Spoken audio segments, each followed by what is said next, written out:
ओम शांति साथियों। आज का हमारा 5वां अध्याय है पुरुषोत्तम संगम युग सृष्टि चक्र।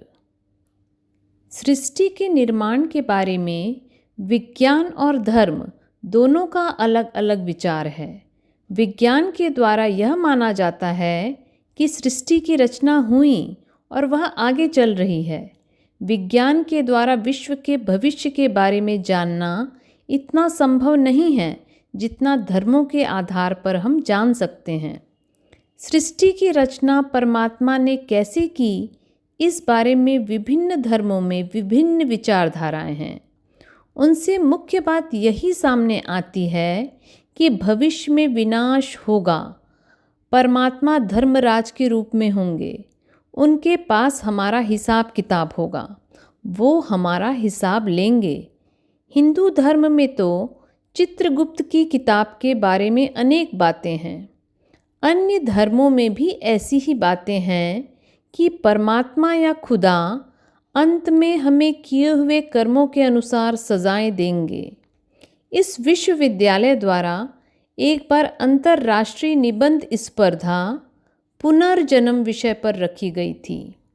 एक बहन ने अपने निबंध में एक सुंदर बात लिखी कि मेरे इस्लाम धर्म के मुताबिक पुनर्जन्म नहीं है। एक बार एक व्यक्ति शरीर छोड़ता है तो वह कब्र दाखिल हो जाता है। कयामत के समय खुदा के दरबार में हर एक रूह को कर्मों के अनुसार अच्छा या बुरा फल मिलता है। परंतु मेरे मन में एक शंका है कि यदि एक बच्चा जन्म के 2 दिन के अंदर शरीर छोड़ देता है तो उस 2 दिन के बच्चे द्वारा क्या पाप या पुण्य किया गया जो उसका इंसाफ खुदा करेंगे। 2 दिन की जिंदगी के लिए सारा समय कब्र के नीचे सोना पड़े, यह कोई तर्कयुक्त बात नहीं है।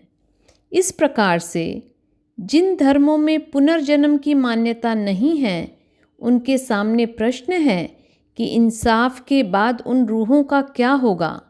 कई धर्म मानते हैं कि सृष्टि चक्र घूमता रहता है।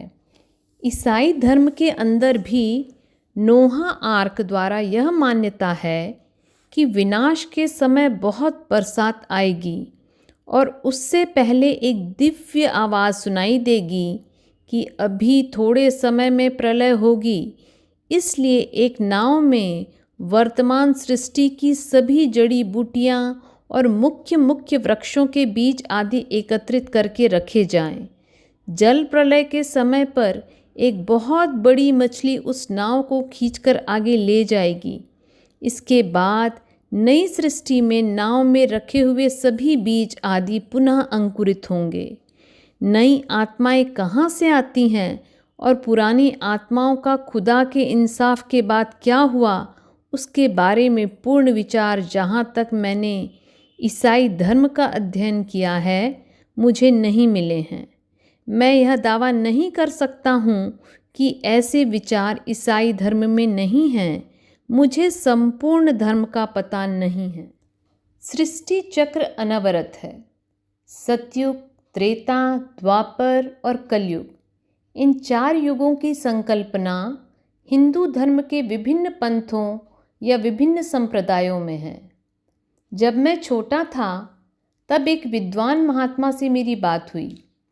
मैंने उनसे पूछा कि रामायण, महाभारत, भागवत तो वही हैं, फिर भी अलग अलग लेखकों ने अलग अलग प्रसंगों के द्वारा क्यों विभिन्न बातें बताई हैं। मिसाल के तौर पर भवभूति जी ने लिखा है कि राम रावण के युद्ध के समय रावण बुरी तरह से घायल हो जाते हैं और मृत्यु शैया पर सोए होते हैं। तब उनका सारथी उन्हें महल में वापस ले जाता है। तब श्री राम लक्ष्मण को कहते हैं कि तुम लंका नगरी में जाओ, वहाँ रावण से मिलो। रावण बहुत विद्वान, तपस्वी और महत्वाकांक्षी हैं। उनकी क्या इच्छा है यह जानकर आओ। लक्ष्मण लंका नगरी में जाते हैं और रावण के महल के कमरे के बाहर जोर से चिल्लाते हैं, हे रावण, तेरा अंतकाल नज़दीक है। अब तुम बताओ कि तुम्हारी महत्वाकांक्षा क्या है। तब रावण कटाक्ष में कहते हैं कि क्या अयोध्या में शिष्य जब गुरु के पास जाते हैं तो बाहर से चिल्ला चिल्ला कर बात करते हैं या गुरु शिष्य का विनयपूर्वक संबंध है।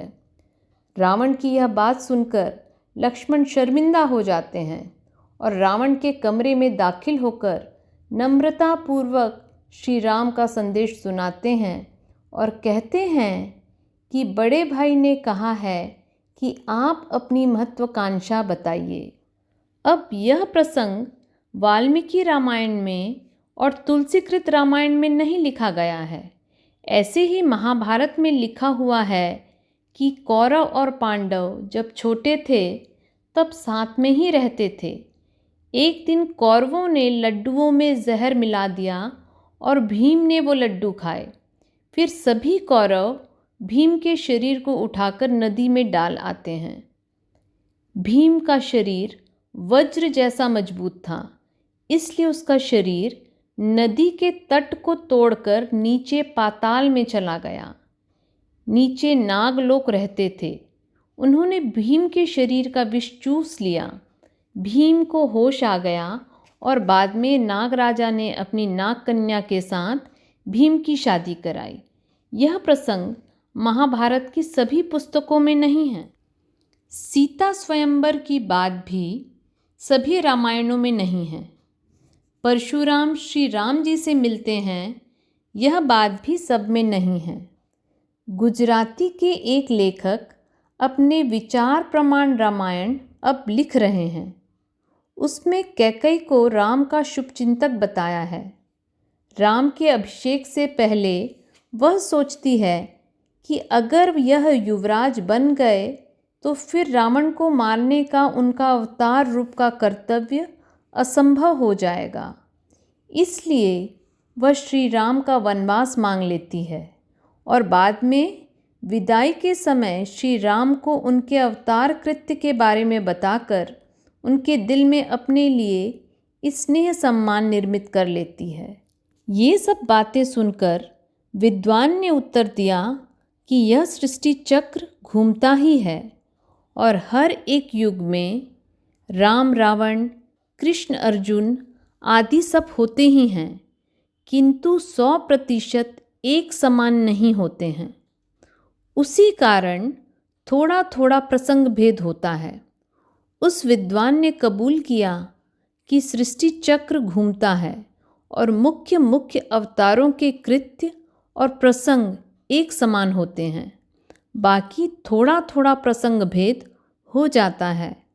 ग्रीक दर्शन में लिखा है कि यह सृष्टि चक्र हर 10,000 वर्ष के बाद हूबहू वर्तुलाकार घूमता है। ओम शांति।